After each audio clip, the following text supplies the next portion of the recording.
And I had a pretty whoop. Just drove up from Marietta this afternoon after prison.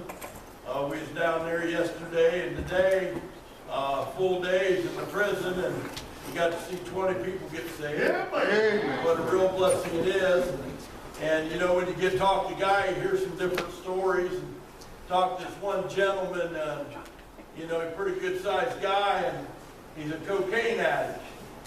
2007 he got out, and this cocaine addict was just too strong for him, and he was trying to get in a place, Brother Rob, to dry out, and nobody would take him. So he went back to his pastor, and he said, "Pastor, the only way I'm going to dry out is go back to prison."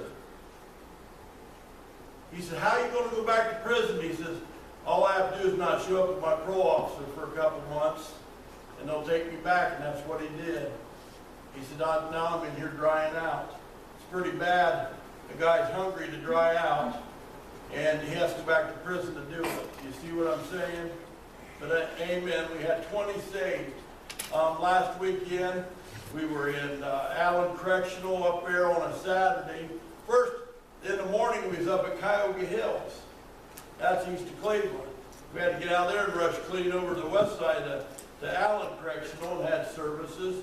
Got home late, then we went to Scioto Juvenile down there in Delaware to the boys and girls down there. It's down right now where they only have 40 kids left in that prison. So it looks like they're going to end up closing that place up. But we preached to the young ladies in the morning, and the chaplain had to look, Holly and the rest of the wives go with the girls back to their dorms. And he waited, and I knew something was up. He waited until they got going. He said, "I want to tell you something." He said, "We got 40 of the meanest kids in the country in this prison." They sent all the bad of the bad here. And he says, and all of them are Muslim. And he says, "I want you to honor their religion. I don't want you to preach to them Jesus. You can tell them Old Testament stories." And I'm telling you right then, I about told him to go get the ladies and we're out of here.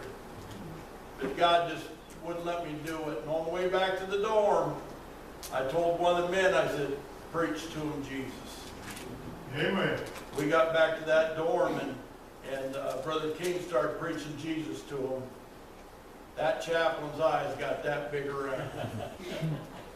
You know something? We preached 5 times that day in them boys' dorms. And every one of them Muslim kids were asking questions, and we had 2 of them saved. I went back when nobody else was around. I told the chaplain, I said, "That's how you do it." I said, "Another thing, if you ever ask Rock of Ages not to preach Jesus again, we'll not come." I said, "That's what we're all about." On our way out,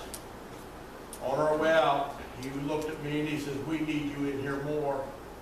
And I'm thinking in my mind, all you need is a backbone. You know, if he calls himself a Christian and wants to honor somebody else's religion, he's got a big problem. Amen. God ain't going to honor him for his right. Amen.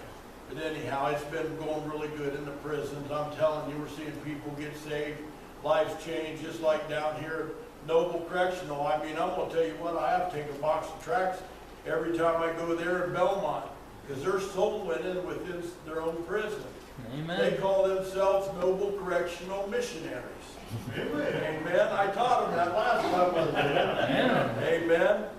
We was down in Belmont, and we give them tracts down there, and I preached on handing tracts out and stuff, and 2 guys come up to me afterwards, and he says, "Brother Combs, we was back in the dorm. You remember telling about putting tracts by the toilet? We had 7 stools, and we put tracts by every one of them. We kept going back all day long checking on them. And 4 of them come up missing. We even looked in the trash can to make sure they weren't in there."